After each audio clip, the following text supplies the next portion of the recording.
Brought to you by FLOWSPARK Media. Once you create a group, you actually then create outgroups. And we need to stop doing that outgroup part of it and just create bigger and bigger groups so that we can be more connected, so we can do more amazing things, because we are capable of incredible things.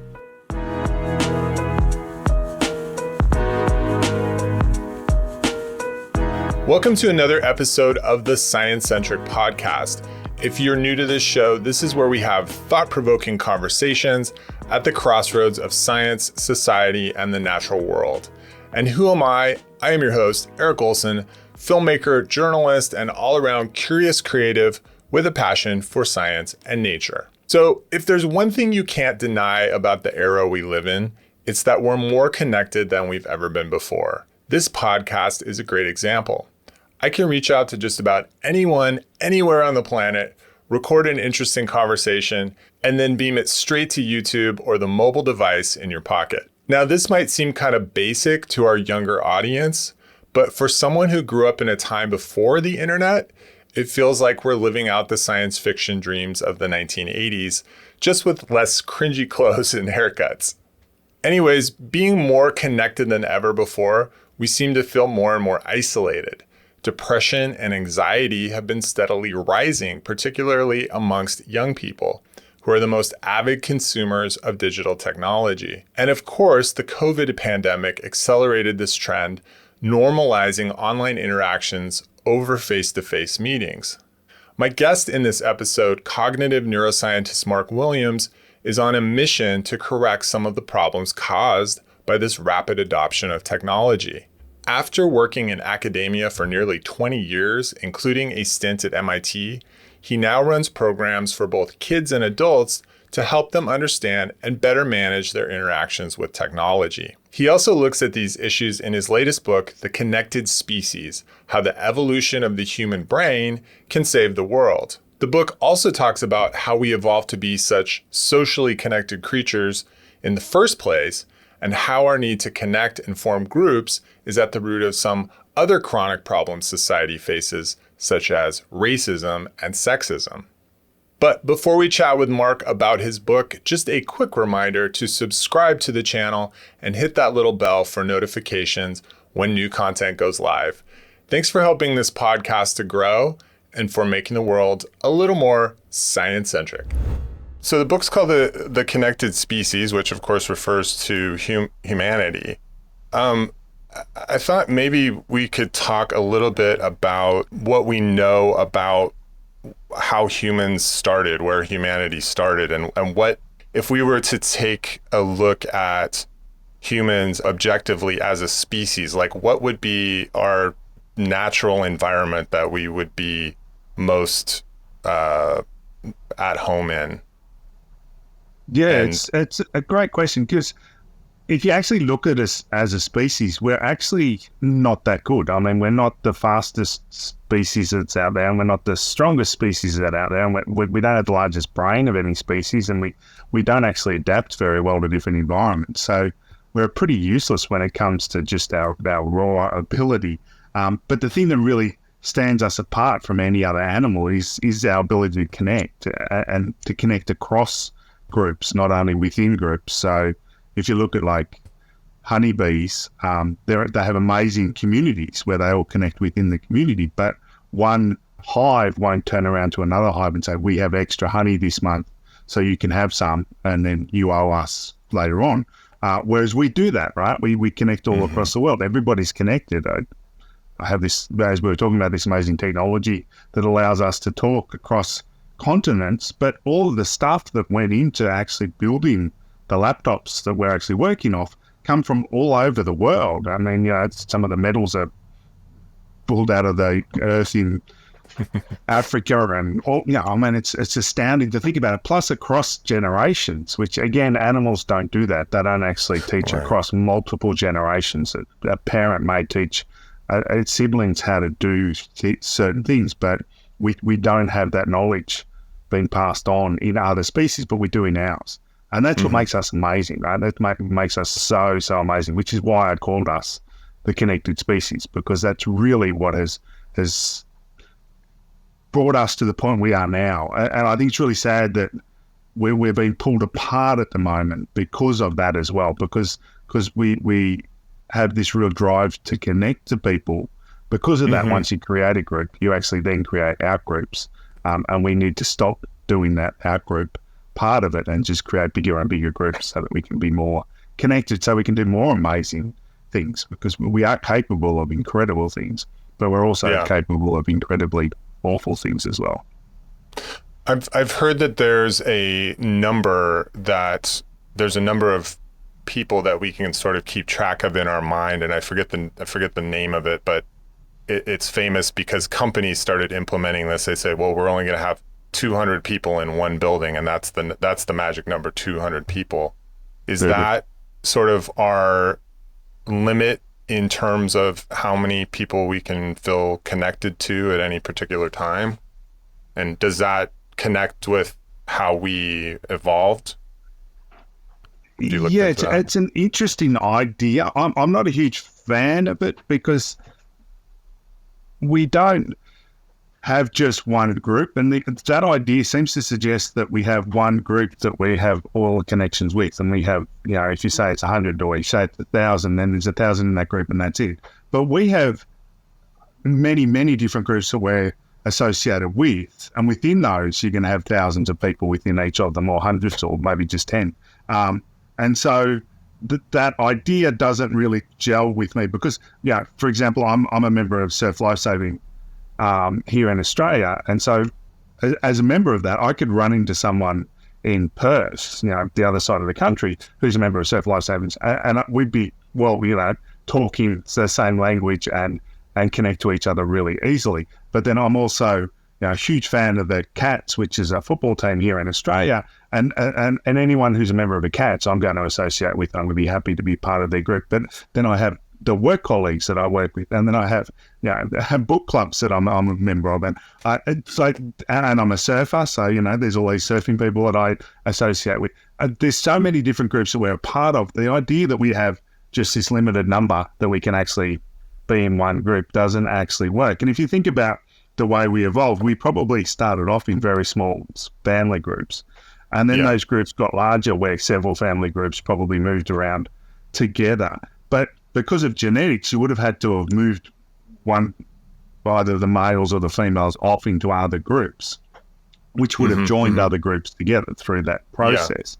And so we have a very fluid group mentality. So I know there's been lots of writings about, the tribe, and that we have these very strict groups and you can only have a certain number and all the rest of it. But that doesn't actually make sense from an evolutionary point of view, because our groups can actually expand and contract very easily, and they would need to, because we'd need to be associated with different groups, and we need to be coming in contact with different groups, and that's the amazing thing about our species, that we're able to do that.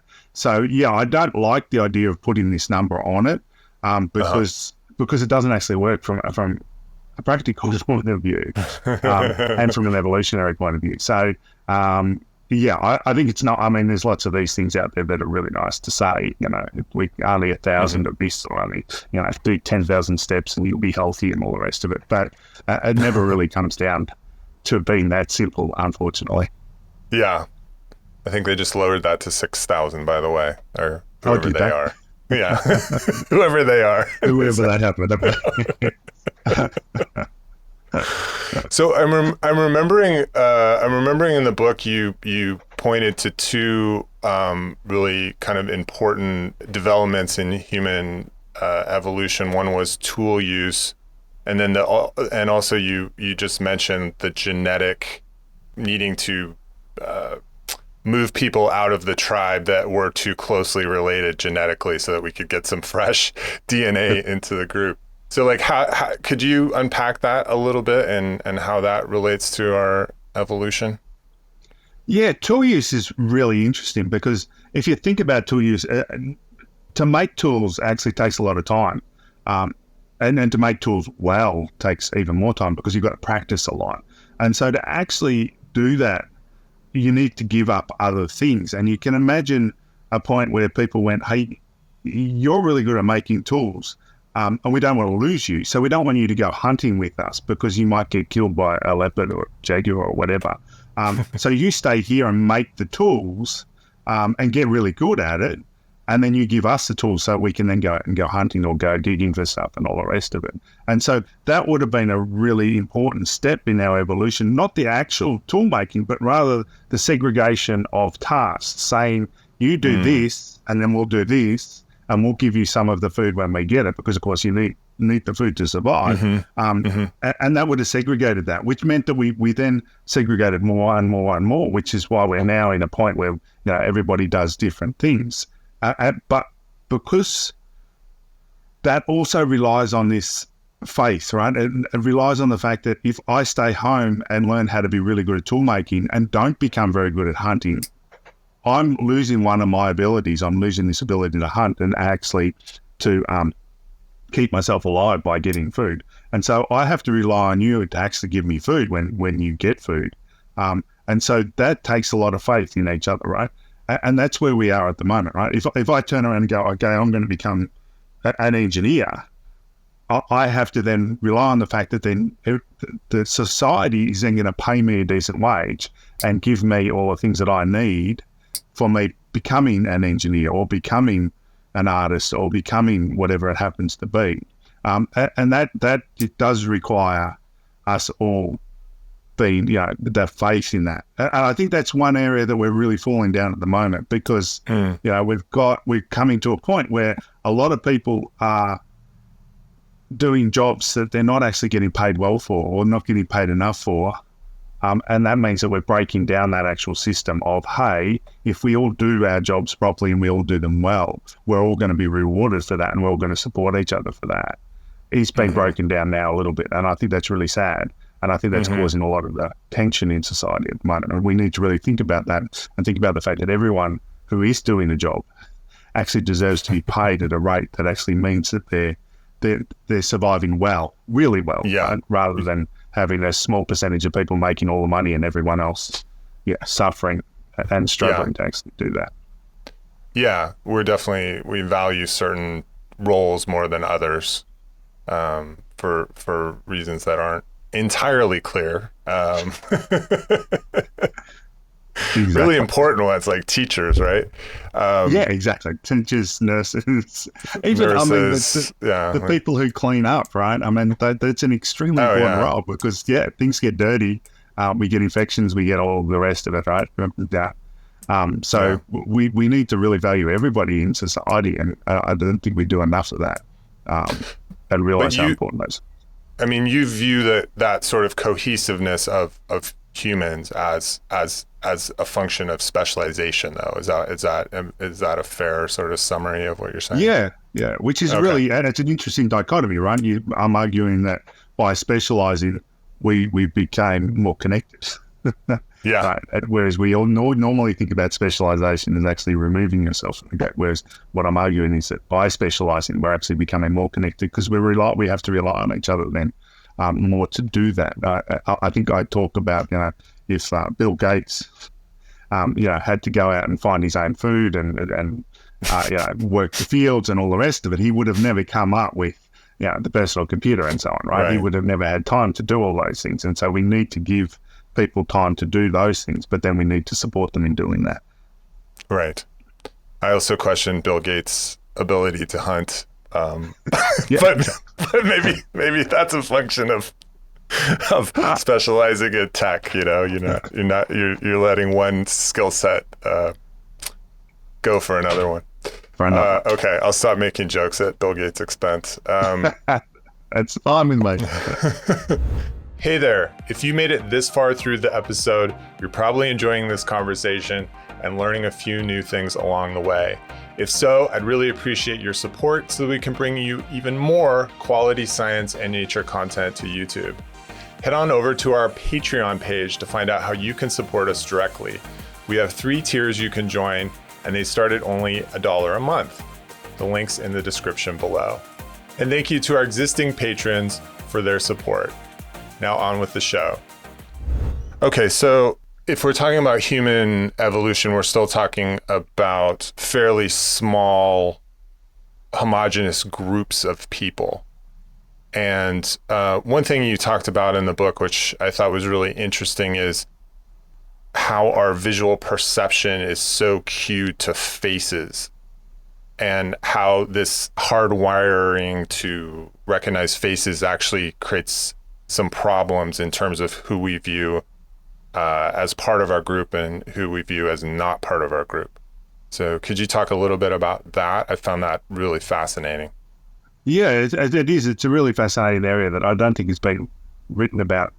I mean, there's a huge amount of research on it, but there's not much out in the general population. I think we need to understand it better. But so we can recognize thousands and thousands of individuals, and we recognize individuals across long periods of time. So you can see someone that you haven't seen for 10, 15, 20 years time, and they may have lost their hair, gone grey, put on weight, lost weight, all these different things, which actually changes the face quite a lot, as well as the wrinkles and all the other things, or Botox or whatever they happen to do to their face, get a nose job and so on. And we'll still recognize that individual. And it's quite amazing that we're able to do that.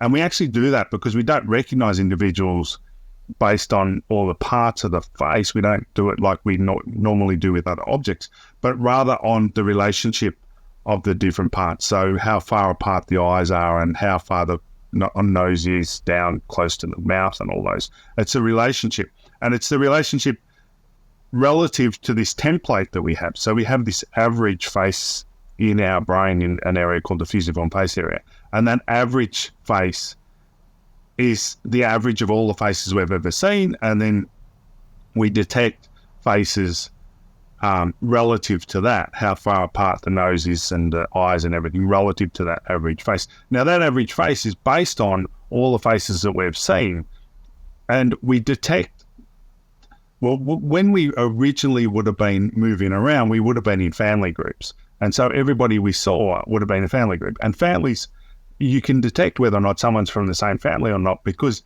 those ratios are actually closer together if they're from the same family. And so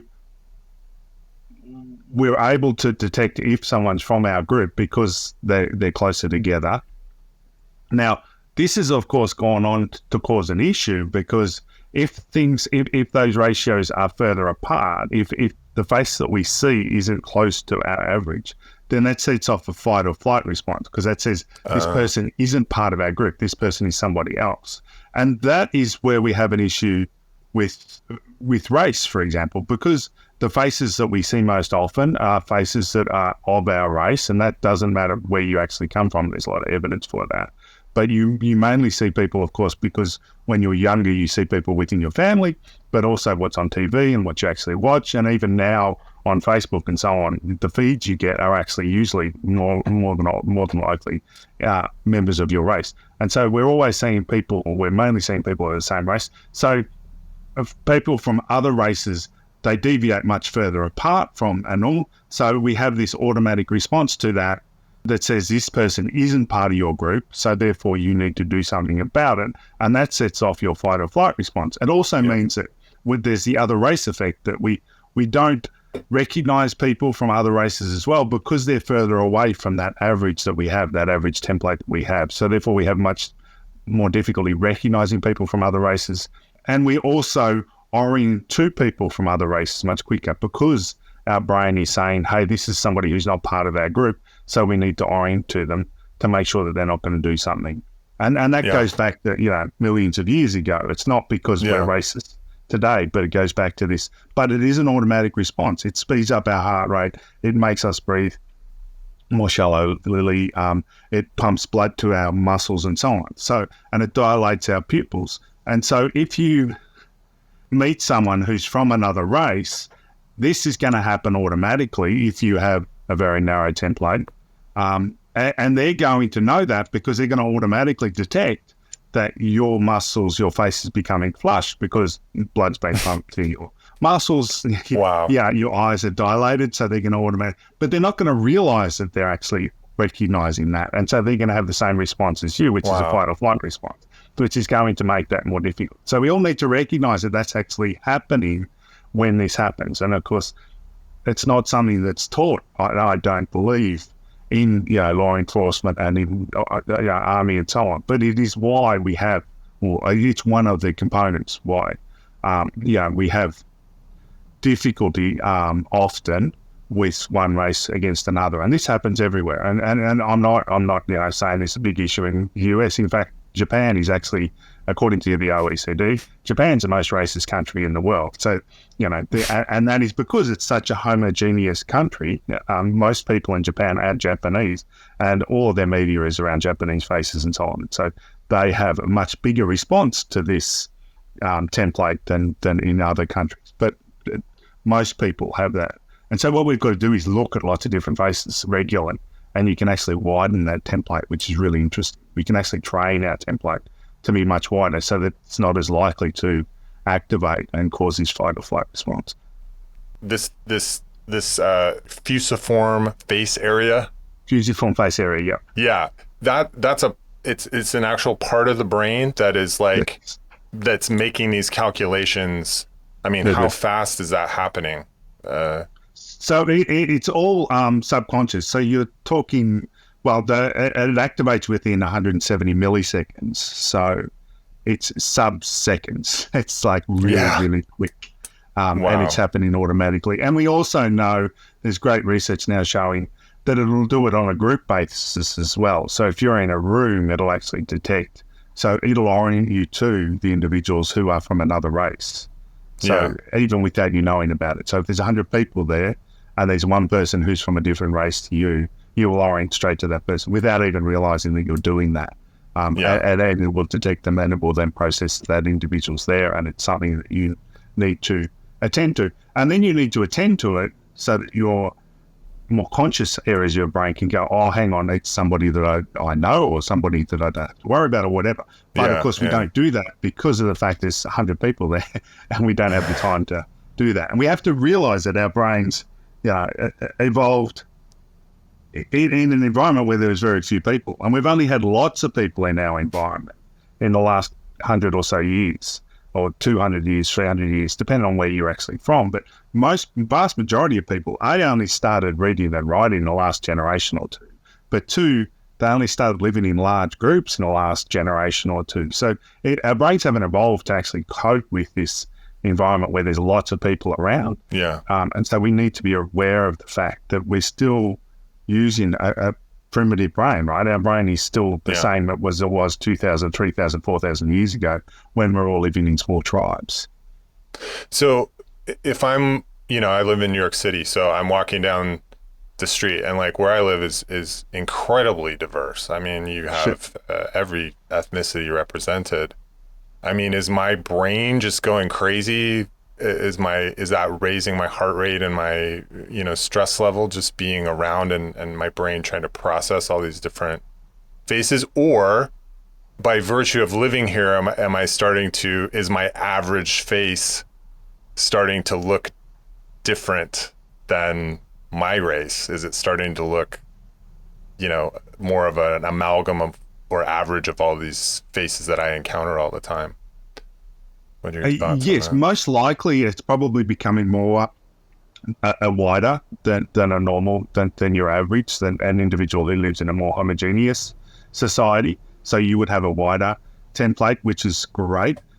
If you're actually attending to those people regularly and you're associating them with being part of your group. So you're a New Yorker and these are all New Yorkers, so we're all part of the same group. So, but if you're walking around and thinking these are part of my group, I don't actually want anything to do with them, then it won't incorporate it. So you have to be incorporating them. These are good people who are part of my group, rather than I'm going to ignore them and I don't want them to be part of it, not really attending to them. So yes, if you are incorporating them into your group, then yes, they will become part of your template. So therefore it will adjust according to that, and which is quite amazing that we can do that. And it's been shown both with kids who read books with lots and lots of different faces from lots and lots of different races don't have this same race effect.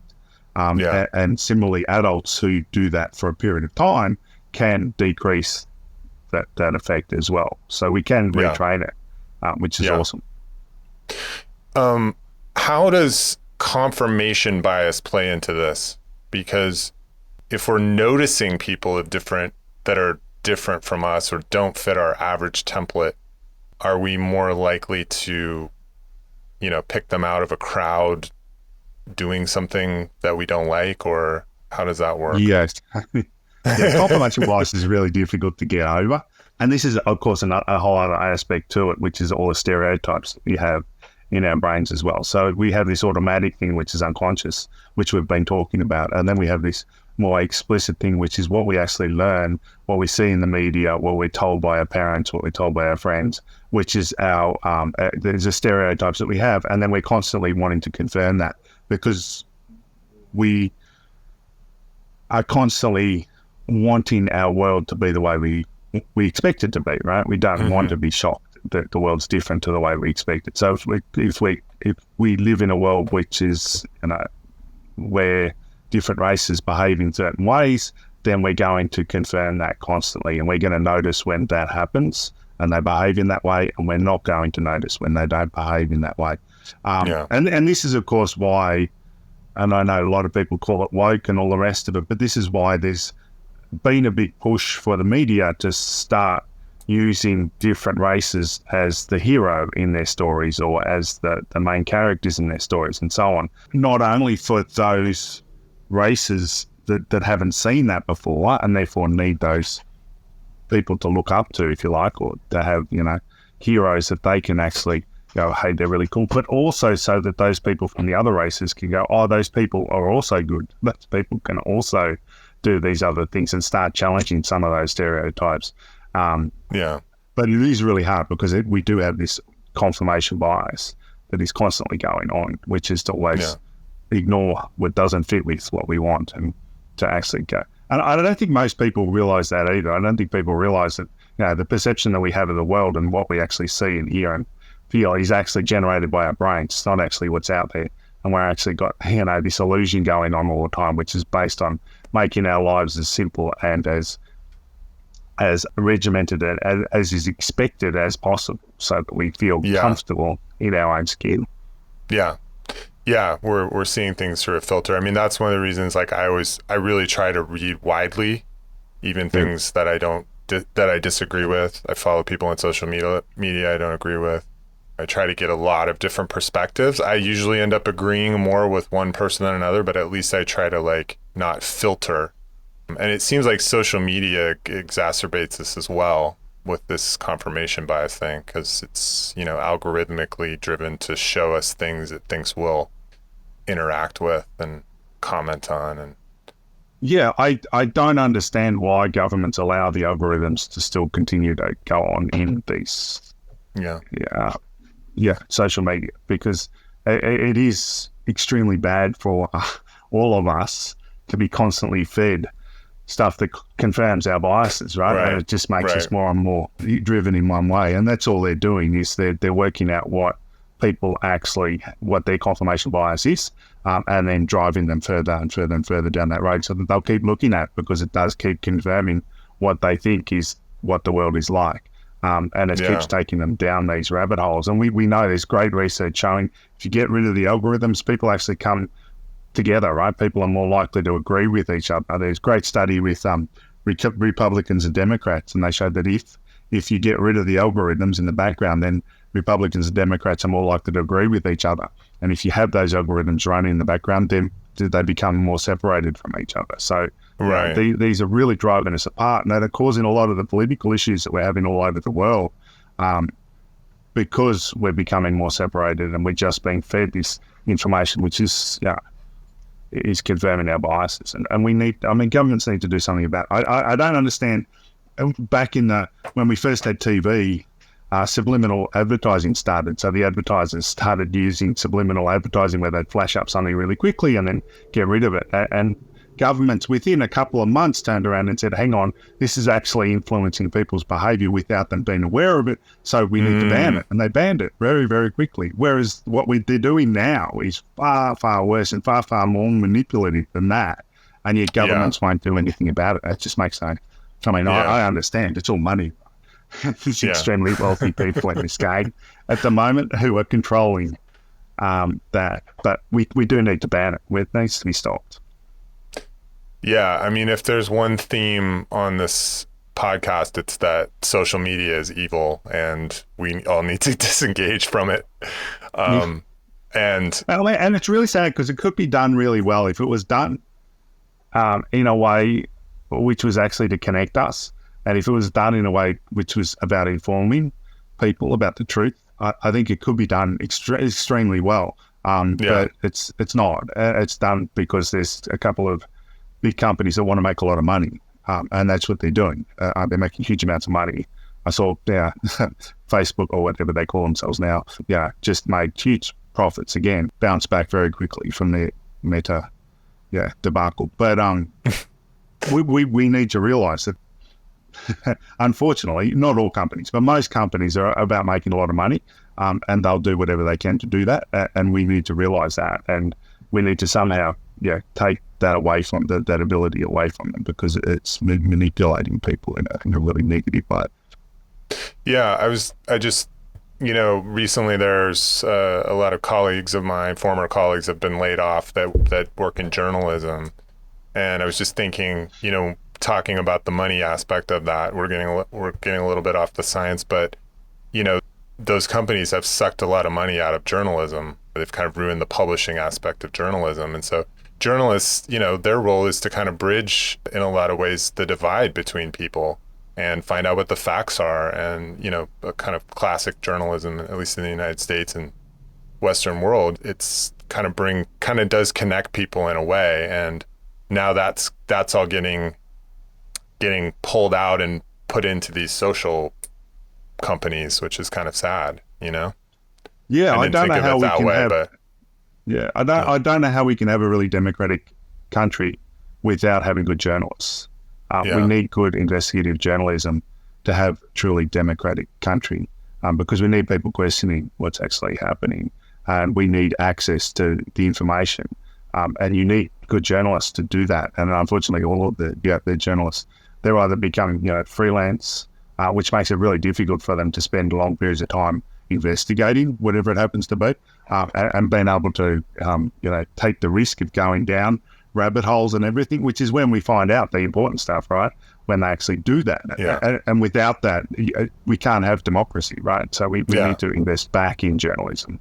The two big things, right? Science and journalism and good journalism have both been decimated recently, which means that we can't have great democracies that we used to have. Or even just agreeing on what facts are. That's another, just verification of facts and saying, hey, these are the facts. Let's respond to them. But it seems a lot of the time what's happening now is it's just let's put out the opinion before we know the facts are even correct. So anyways, aside from the confirmation bias thing, I think there's that corrosive aspect of it as well. It's basically defunding our fact checkers, which is not good. Yeah, and I think that also the 24-hour news feed now that we have means that nothing's investigated, and it's just constantly update, which means that it's not checked before it actually goes out, and so many problems with that. But I don't know how we get around that. We shouldn't blame it completely on social media. That started with, the 24-hour cable news cycle as well. Definitely. So bringing it back to this question of race, sort of race recognition, I guess you would call it, from this fusiform face area. One thing I do kind of, and you can push back on this, but one thing I do find encouraging about that is it just says in a way that at least, I don't want to say racism because there's various components of it, but at least recognition of race is a human condition. Like you brought up Japan. If you're in Japan, you might experience some kind of racism or stereotyping because you're white, or some other race. I think sometimes it gets put specifically on European people of European ancestry, but it seems like this could happen anywhere in terms of race recognition and confirmation bias. And do you agree with that? Yeah, if racism, it does But I mean, probably because we both come from Western countries, we hear about it more in the Western countries than here in Australia. We hear about it a lot, but it's actually not. Well, I'm not going to say it's not as bad because it's always bad, right? Racism is bad, and I'm not going to say it's not bad, but yes, you talk about like the Uyghurs in China. I mean, that is awful. What's happened there? You talk about the awful things with Thailand in Cambodia, or you think about what happened in Rwanda and all these things, right? It happens all over the world, and it's really sad, and it happens. We have races because we have groups, right? Races originally evolved because we had groups. So there's certain groups moved to different areas, and therefore they evolved slightly different skin tones and so on because they were living in different areas with different conditions. And so that actually happened because of the groups that we formed. And then now that we're trying to mix back together, it's causing actually problems from that point of view, which is something I think we can solve if we all work together to do that. And there's multiple aspects to it. One of them is the face template. Another is confirmation bias and the stereotypes that we actually need to work on. Another one, of course, is just the fact that we're biased towards our own races through the fact that we grow up in those races, right? That society's set up where we're more likely to associate with people from our same races. And we probably need more melting pots like New York, where everybody's mixing with each other. But you need to mix. You can always, I know in New York there's areas where, there's a lot more of certain races. And that's an interesting thing as well, that we get those pots within more multicultural areas. You get pods within that stick together. Yeah, I think that's changing. It's partially a function of, immigration and people coming and not speaking the language. And so they tend to gravitate together. And then, over generations, they kind of disperse out of that. But I think that's changed. I think public education and I think those ethnic enclaves, as we call them, are shrinking to some degree in New York. There used to be a lot more of them, and they're still there, but they're I could probably name them. There's probably 3 of them that I could name, at least in Brooklyn where I live. So as an individual, and let's say you don't live in New York City, like what can you do to kind of expand that template?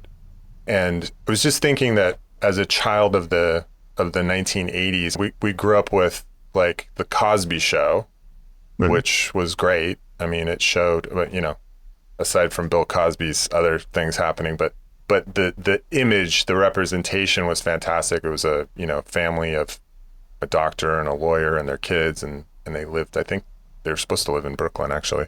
And they were successful and they were a great family. And then but on the flip side, we also had Cops, the show Cops, where you're showing like people in their worst moment of their lives, and I feel like it disproportionately focused on Black people. So we have a lot more media options now, fortunately, but like is that a route into expanding that face template, or do you really need to have like face-to-face interactions with people? So it doesn't need to be face-to-face. So some of the research with kids has done it with books. So they've just had the kids reading different books with a whole range of faces in those books, and a whole bunch of different characters in the books. It's important to make sure that the characters from other races have leading roles or have positive roles in those books. And that's, of course, we did have this shift in the 80s and 90s and early 2000s where they were introducing more races into a lot of the media and stuff, but they would take secondary roles, rather than being the primary role, or they would be, the evil person in it. So they'd say, we've got a normal mix of people, but then the roles that they were given. So we've got to have it so, and I think you pointed to that, right? That the cops, the criminals on the cops is always the black person or the person who it's from the other race, which is really, really sad. And we need to flip that and have it the other way around. But we can do it through the media. We could do it through the media if we wanted to. But I mean, sadly, it doesn't really happen. I mean, how many Marvel superheroes are there that are Asian or black? One Asian one, for example. I mean, Star Wars, when Star Wars had an individual who was black in a more leading role, unfortunately, he was a stormtrooper who had converted and had issues and all this from rather than being an actual. Whereas there's still all the Jedi. Most of the Jedi's are white or aliens, right? And so we need to flip that. We need to change that so that everybody. And I know it sounds woke, but it's a fact that it's true. It's right. It's not. It's one term I can't stand. I'm laughing because I'm just thinking, well, some people must have a face template of what a stormtrooper looks like, and I think that's kind of funny in a way. Apparently they're white. Probably a Wookiee as well.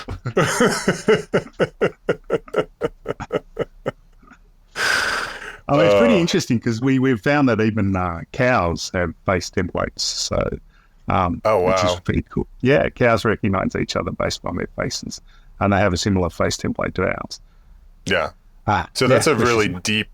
It's a really deep kind of ingrained thing. It's not something that we can just dismiss. It's that speaks to the fact that it's seriously old. Very, very old. It's something that is in every mammal that's been tested so far has had, as far as I'm aware, has had a face template.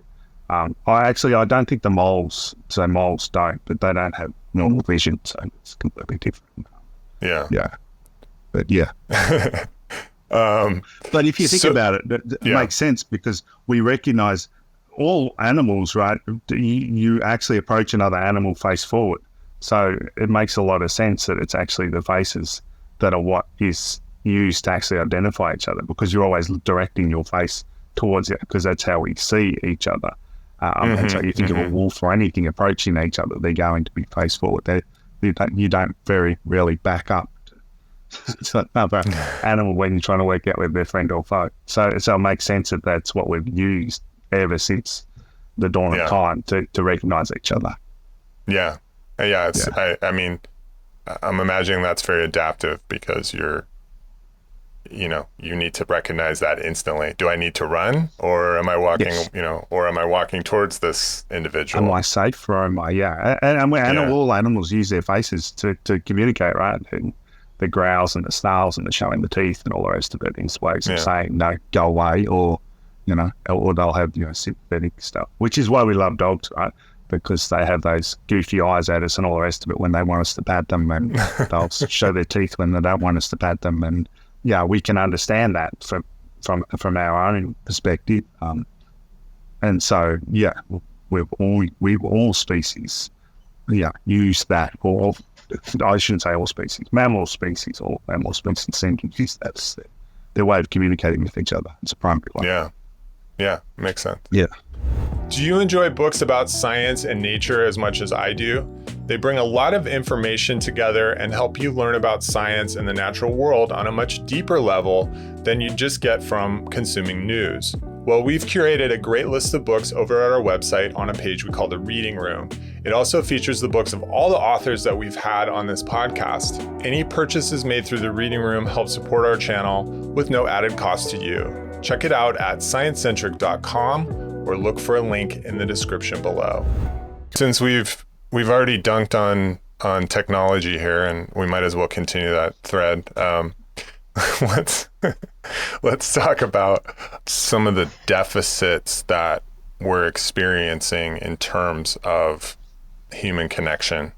So, we're even though maybe we're evolved to deal with a tribe of 1,000 individuals, we're now 8 billion people, and we're more connected. But you read news reports, there's a loneliness epidemic. People are anxious. It seems like the more we're connecting online, the smaller the world's becoming. We're also becoming more neurotic and depressed. So what is it about live interaction that's different about, than talking to somebody as we're talking right now? As we're talking now. Yeah. Digital means. So, yeah, there's multiple things, right? From an evolutionary point of view, when we actually met someone, we would first, identify whether or not a friend or foe by the face, which is really, really important. But there's multiple aspects to that. It's not just the face, but also eye gaze. So eye gaze is really, really important for us, which we don't get. You and I have the eye gaze now because it's just you and I talking to each other. But if you have more than two people on any one of these chat groups, you'll have multiple faces all looking at you at the same time. Now, if you imagine if you're in down at the park or you're at a pub and 5 people come up to you and all stood in front of you, just staring directly at you, how you would feel. You would feel very confronted by that. And so our brain automatically, when we have multiple faces all looking at us and directly at us, becomes confronted by that. And there's this automatic process which says, hey, this is not normal, this is odd, which is why most people don't like doing meetings and all those sorts of things on those platforms. And most people will turn off their video cameras or they'll look away and do other things because it's really confronting to do that. But also, when we normally would actually meet up with someone, we actually touch them. So appropriately touch them. And all societies have some way of appropriately touching each other when we actually greet. So in Stoic societies like here and in the US, we'd shake hands with each other. Even the Inuits, they actually rub noses because it's only part of their skin that's actually showing. And the reason we do that is we have C fibers on our skin, and the C fibers are actually just there for touch. And that's the only reason we have these C fibers. And they activate an area of our brain which releases oxytocin. And oxytocin is they call it the love hormone, right? It's actually a neurotransmitter that makes us more connected to the other person. It makes us more relaxed, and it makes us feel as though this person is someone we actually like. And so we get that as well, which we don't get when we're actually on the screen. And then we also got the body language. So I can only see you from the shoulders up, or if you're on Instagram or any of those things, you just see, part of the person, or they're not moving, right? But we have a mirror neuron system, and the mirror neuron system actually mimics what the other person is doing in our brain, so we actually understand what they're doing. So, it was originally done with monkeys where they'd reach out and pick up a peanut, and then a monkey watching that monkey reach out and pick up a peanut. The area of their brain to enable them to reach out and pick up a peanut would activate their motor area, and also their muscles activate to a sub-level, so they don't actually move, but they activate a little bit, which is really important for us as to connect with each other. So you've probably seen, I do a lot of presentations with teenagers. I do a lot of stuff in schools with students, and it's amazing. You look at the group and you can tell which of the groups that actually hang out together because they'll all be sitting in the same way. And again, that's because of that mirror neuron system. It activates with the people that we're actually connected with, and we'll actually move into the same position without even knowing it because of this mirror neuron system. So we'll actually mimic each other in our body language so that we actually say, hey, we're related to each other, we're in the same group. And that's why you'll see teenagers hanging out together or sitting in the same way or walking in the same way or and so on, because they're mimicking each other through this mirror neuron system. And we don't get that when we're online as well because we don't see the whole body and we can't do that. And then there's a whole bunch of there's pheromones, so we're not getting the pheromones. So again, doing the touching, either shaking hands or rubbing noses if you're into that or whatever it happens to be, when you actually greet someone, actually activates not only that the C fibers and oxytocin, but also pheromones, because you're close enough to actually get those pheromones which go up your nose and into your brain, and that'll activate serotonin as well, which is also a neurotransmitter that'll relax us and make us feel better. So when we're online, we tend to just get dopamine. We just get this hit of dopamine, which is associated with, of course, addiction and all these things. And so you get this hit of dopamine, which is only short-lasting.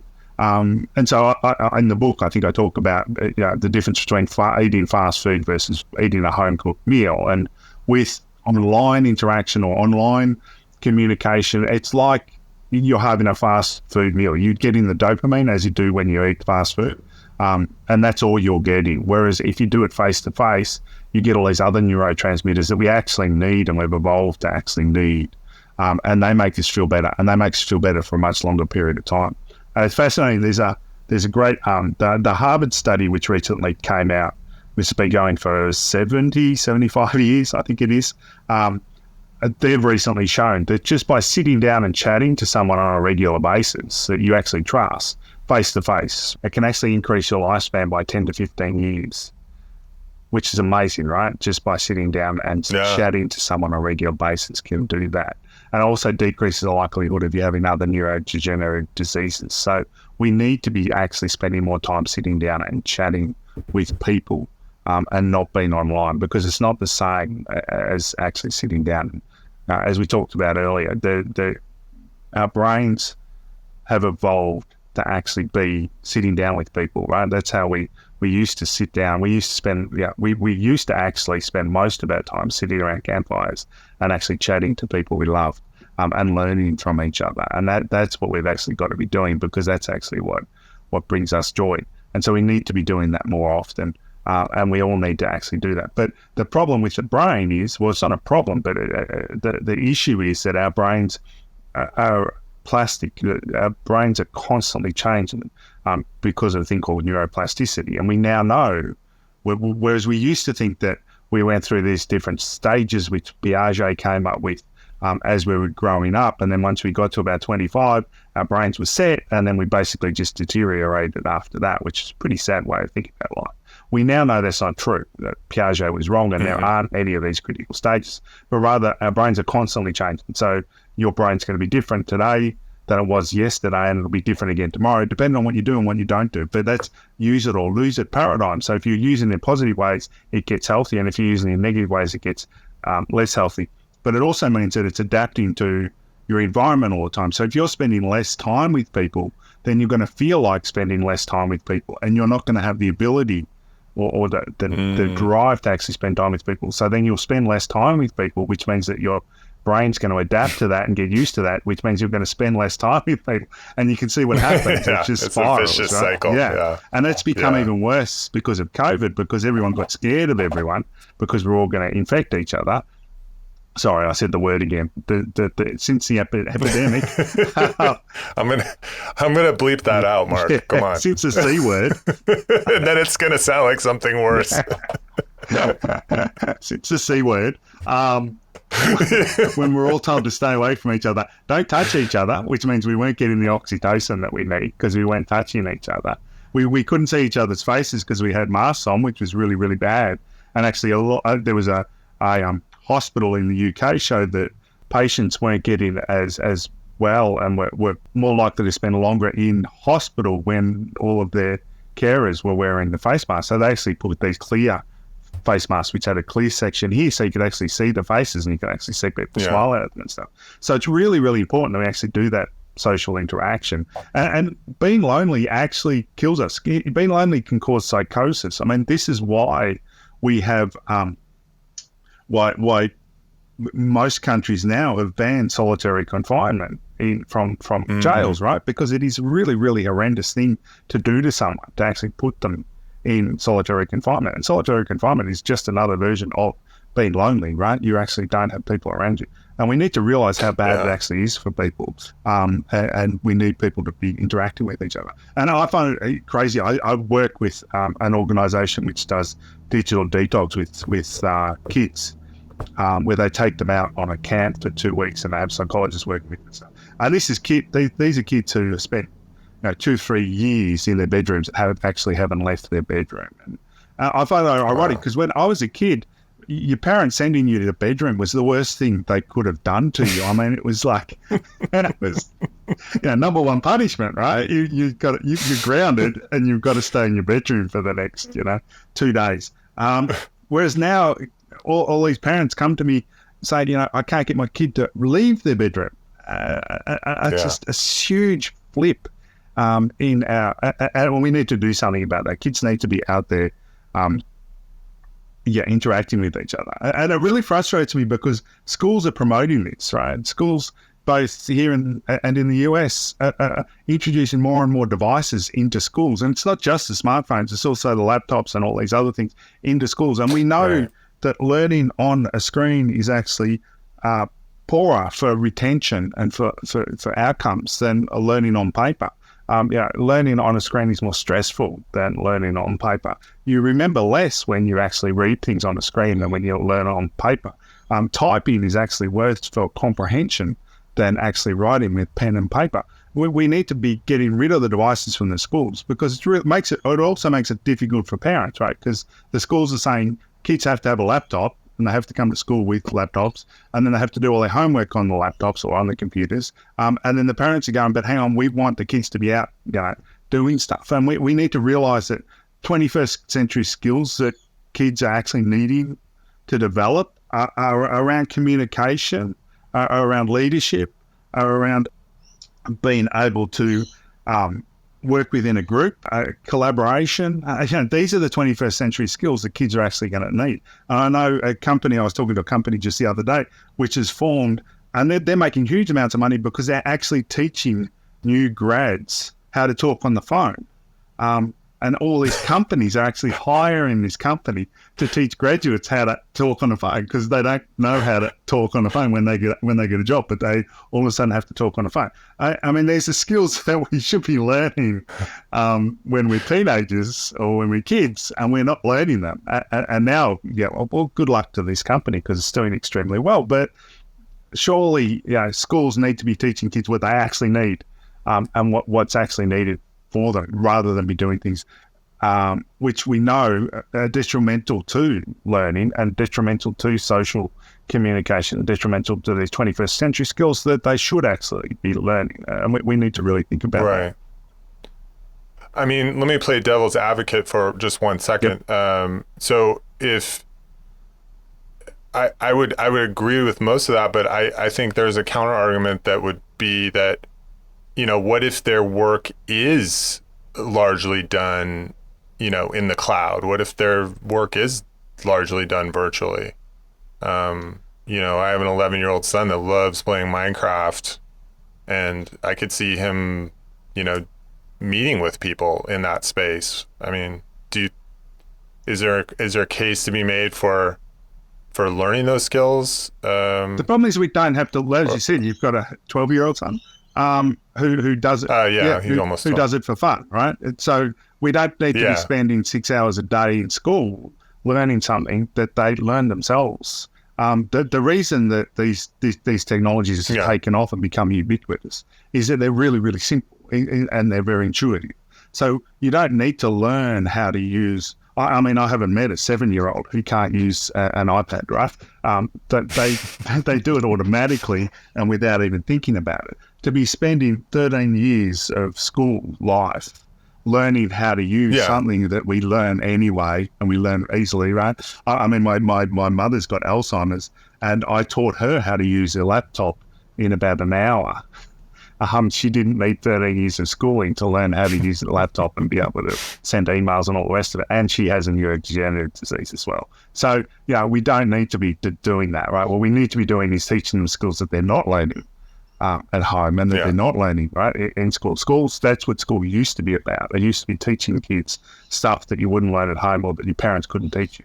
But I think any parent can teach a kid how to turn on a laptop, or any kid can actually learn themselves how to use the cloud and so on, because they are simple to use. Yeah, no, that's a fair point. I've just heard that argument before, but the other one I hear a lot also is that they now have access, right? That kids now have access to the world via the laptops, which they didn't have before. Which again is actually wrong, because being on a laptop, if you're searching on Google or you're searching on any of these platforms, there's algorithms running in the background that are actually biasing the information that you actually get. So it's actually been shown that we have access to less information when we actually search things on the internet than we do if we actually go to a library and look it up. So because if you go to a library and look it up, you only get the information that you're actually looking for. Whereas if you do it on Google, you actually get biased towards the stuff that is actually what they think that you actually want to be reading. So we don't actually have access to the world. We have access to the information that the tech companies want to actually feed us. So maybe just to wrap up, we talked a little bit about some of the negative effects of groups, but this kind of in-group, out-group mentality, but there are also positive effects of groups. Absolutely. At which we just talked about, like actually meeting with people in real life, not chat rooms or, social media. So like, I guess I see a little bit of a contradiction in the fact that we sort of need groups, but by virtue of being in a group, we're excluding other people from that group. So I'll just give you an example from my life. So I have it is an online group, but it's particularly for people who produce science and natural history media. Well, I don't just let anyone into that group. I only let people into that group on LinkedIn and Facebook that are actually working in that field, because it's the goal of the group is to network, and we don't want a bunch of people coming in and trying to sell stuff. And, like, who knows what would happen. But so, I'm excluding people from that group. So, I mean, how do we balance that? And I'll throw in a bonus to that just to make it a little harder for you. I mean, one thing that you're advocating in the book is that we need to be more and more inclusive, which I would agree with. But we also have people with very different values. There's different. I don't know if you're familiar with this concept of spiral dynamics. Claire Gray's work on values and that we tend to, as we progress, and it sort of relates to Piaget's developmental stages, that we become more inclusive, that we can take more perspectives of different people, but not everybody's operating at those same levels, right? And we value different things. So, like, is it really feasible that we can really have groups that are so inclusive that they include everyone? Yeah, two great questions. I'll tackle the first one first, because they're both big questions. So I think with the first one, which is what I think you were asking, is how do we? Is it okay to have exclusive groups, and when is that okay? Because we do need exclusive groups when we have specialization, and I talked about that earlier. That one of our big leaps forwards was starting to specialize and starting to have small groups which were specific to specific tasks. And I think what you need to think about is why is it that you're excluding somebody else? And if you're excluding somebody else with good reason, and I think your example was a great reason for that, right? It's we want this to be about this one topic, and anybody who's interested in that topic and has experience in that topic is actually welcome. So in a way, you're not really excluding anybody who's actually interested in that topic. You're just excluding people who aren't joining it for the right reasons. So, and I think that's what we need to think about. Why are we excluding people? So rather than what's the criteria to be a member, but rather what's the criteria for not being a member? Why are we excluding it? And if that's for good reasons, if the exclusion is for good reasons, then that's fine. It's when it's not for good reasons that it's not fine, right? If it's because of the fact that we only want white people being part of this group, then that's not appropriate, right? Or we only want a particular group.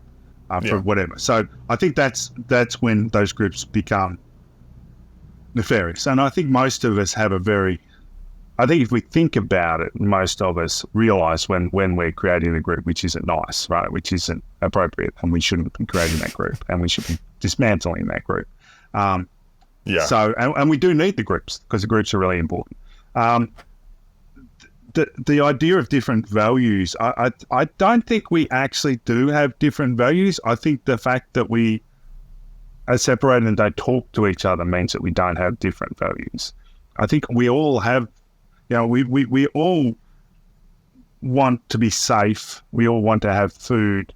We all want our families to be protected. We all want, to have the opportunity and everybody else to have the opportunity to thrive. And so I think we all have those same values. And I've traveled a lot. And I've found that no matter where you travel, that people tend to always have those important values. I think there are, and I've been, I'm actually, writing another book at the moment with a friend who's had an amazing life. And we've been talking about the fact that we've lost a lot of, we no longer teach kids appropriate behavior. And I think that's what we're losing. I don't think it's the values that we're losing. I think it's how to actually act in an appropriate way.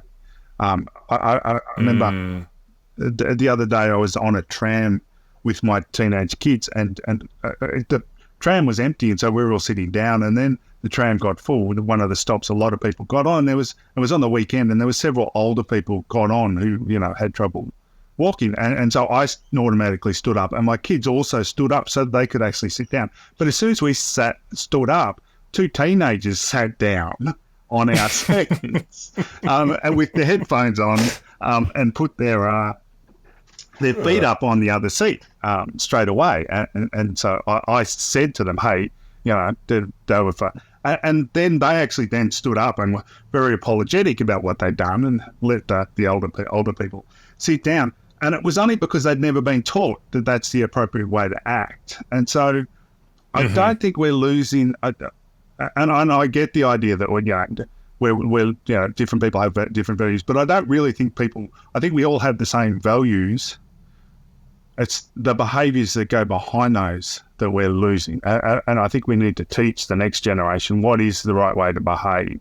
And appropriate ways to behave. And you can talk about that in relation to, if you talk about it like etiquette or something like that. But I think that's what we're losing now. And I don't think we're losing it because we're getting larger groups or we're getting different people involved. I think we're losing that because the parenting and how we parent now has changed. And so we're not teaching younger generations those the appropriate ways to behave and etiquette, if you like, if you want to use an old-fashioned term, right? What's actually appropriate and what's not appropriate. And I think that's what's missing. But I think we all have the same values. I mean, I'm thinking in particular about, so are you familiar with Claire Graves' spiral dynamics stuff? Yeah. Okay. Well, so just for people listening, it's the idea that there's, people go through these stages. So there's the ones that I'm thinking of in particular are like, mythical sort of values and really values and worldviews, the rational, and then, kind of post-rational, postmodern. And it seems like that's where a lot of our political fallout is.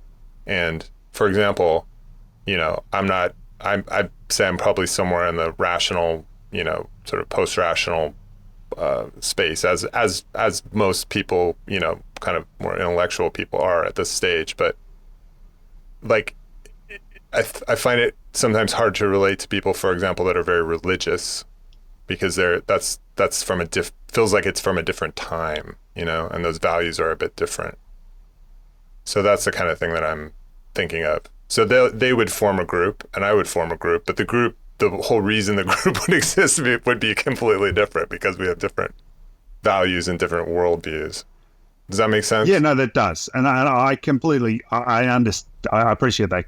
And I think that those groups are fine.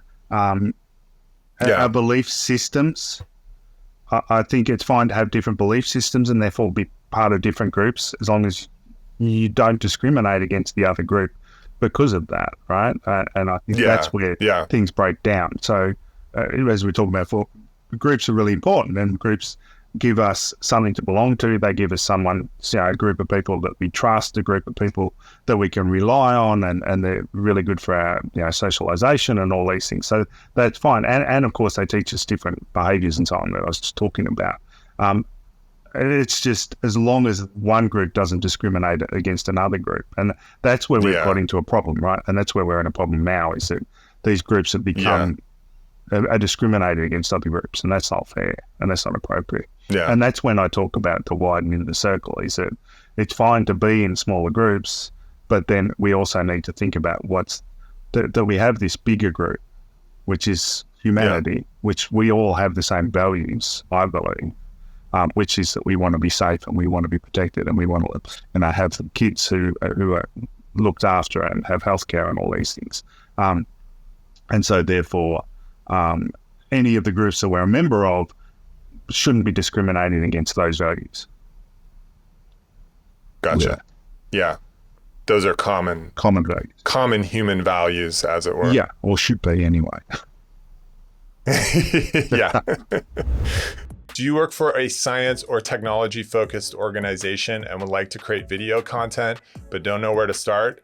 Well, my company, FLOWSPARK Media, the publisher of this podcast, can help you. We are a one-stop shop that can provide content strategy, video production, and even social media management. Our previous clients include educational institutions, academic publishers, trade organizations, and aerospace companies. These are innovative, world-changing organizations who are leading humanity toward a brighter future.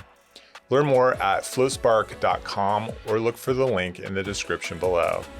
There's an interesting story about this gentleman named, and I don't know if you're familiar with him, but his name's Daryl Davis. He's a black gentleman, and and actually this speaks to what you're talking about as well. And he took it upon himself to kind of infiltrate the Ku Klux Klan in the U.S. And are you familiar with this story? No, at all? Fascinating. Oh, okay. Yeah, interesting guy. And he actually has, I don't know exactly how he did it, but he sort of became friends with some of these people in the Ku Klux Klan. And just through their conversation was actually able to convert them to leave the Klan and realize that they were wrong. So I just think that's an inspiring story. But I mean, this is a case where, okay, here's a very extreme group, and here's a gentleman who's black, who's the target of their ire, and he was able to infiltrate, and just through conversation was able to, get Ku Klux Klan members to leave. So, anyways, I was thinking about that, and is there a way that we can bridge the divide between different groups? If they do have somewhat different values. I don't know what this gentleman talked to them about, but yeah, it's amazing. I haven't dug that deep. I'm going to have to look that one up. Yeah, it's really hard because you need to be part of the group to influence the group, and so to have I'm trying to not be political, so I'm trying to think of a group that isn't political. Well, I mean, yeah, you go ahead, be political. Okay, so to convince someone who's a member of MAGA or MAGA, MAGA, the Trump supporters, yeah. To convince someone within that group, you can't be a Democrat and then turn around and talk to a group of Trump supporters because they're not going to listen. They're going to hear it differently. And we know that we actually hear people differently if they're part of our group versus not part of our group. So we hear the positive things they're saying if they're part of our group, and we hear the negative things if they're not part of our group. So two people listening to Trump speak will, if they're from different persuasions, then they're going to hear what he's actually saying differently. So you can't change a group's view unless you're actually part of it. And that's obviously what this individual did, which is quite amazing. Actually became part of the group and then started actually talking to them. So, if we want a men's group to change, we need to get people who are within that men's group to understand that they need to change, and then for them to try and change it. There's no point in a woman speaking to a men's group about how this is discriminatory and all the rest of it. And that's why most of these things, especially from a political point of view, never actually work, because you've got, a white male president trying to, convince people that he's going to solve, the issues in black neighborhoods, or he's going to, solve issues with gender discrimination, or he's going to solve, right?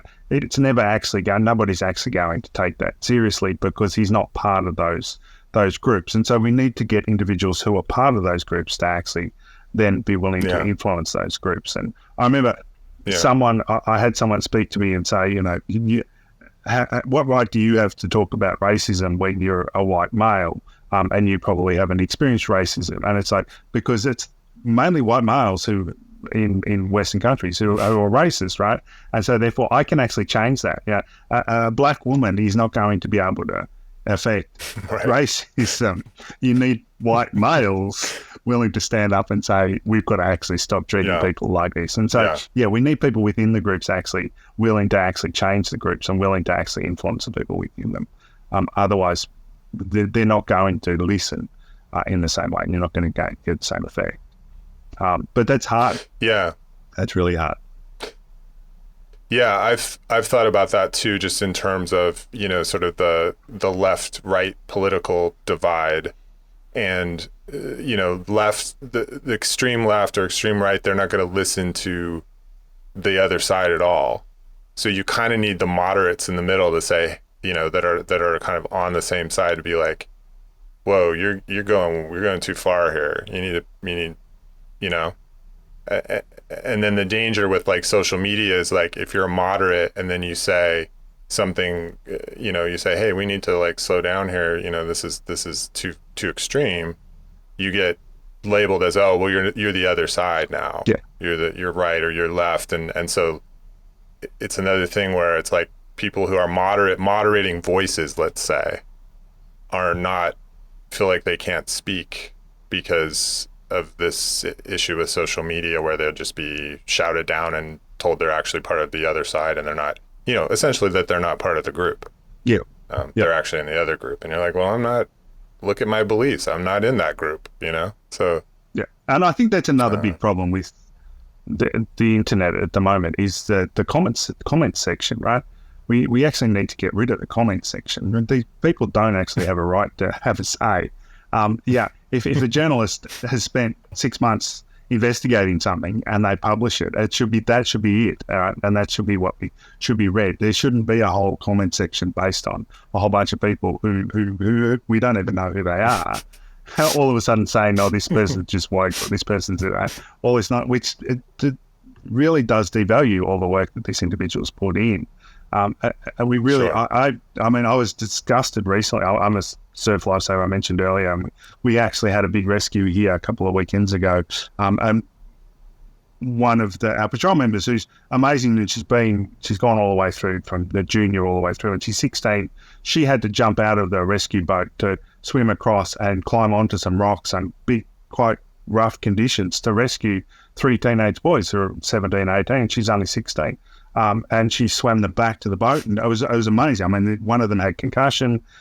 He's now, safe and alive because of it. And the media came and they had the choppers and they did all that. And she got interviewed several times. And then all these comments came up about, oh, why wasn't it a bloke? Or what are you doing sending, a girl in to do this? And she did an amazing job. And then there started comments about what she looked like and it's just like, why do we have that? That just makes no sense. That's just not necessary. And I think we really need to just delete those comments, right? Why do we have comments nowadays?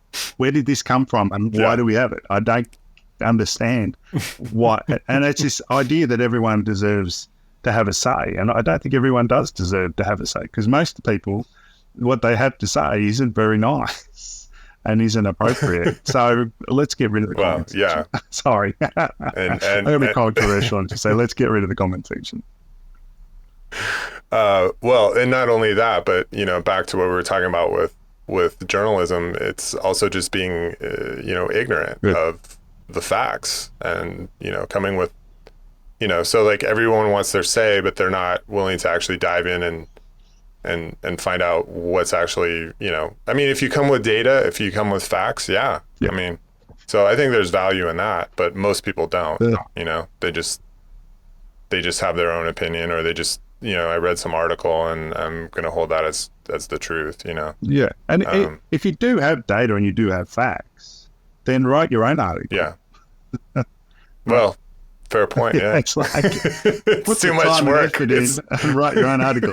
And if you couldn't be bothered doing that, then you don't have a right to comment. So we can still get rid of the comments. It's too much work. Yeah. Too much work. It's much easier at, 3 a.m. to just fire off your opinion on something you know nothing about. Anyways, we should probably wrap it up, but if people would like to comment on this episode, go right ahead and tell Mark what you really think of him. No, tell me, go for it. Go for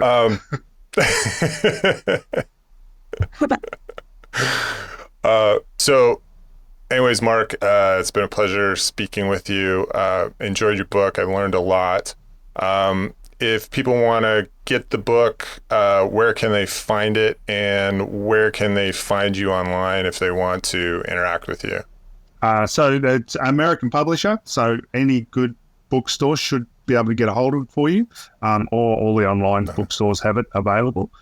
So yeah, just go to wherever. And if you want to check me out or sign up to my newsletter, it's just www.drmarkwilliams.com. So drmarkwilliams.com. Nice and easy. And I saw you had a free download for people who are dealing with video game addiction, is it? It's just with addiction. So just any device, issues. It's mainly with smartphones. Yeah. So there's one there for kids, there's one for teens, and there's one for adults that you can download. If you want to download, that's for free. Okay, awesome. Yeah. That's awesome. All right, cool, Mark. Well, thanks again, and I'll be curious to see what your next book's about. Thanks a lot, Eric. Great talking to you. Well, that's it for this show, and as always, I hope you learned as much as I did. If you enjoyed this episode, you should definitely check out our previous conversation with investigative journalist Guillaume Patron on living in the shadow of the dark cloud. That episode is all about how our overuse of digital technology is actually harming the environment and not just our brains. Anyways, until next time, I'm R Olson.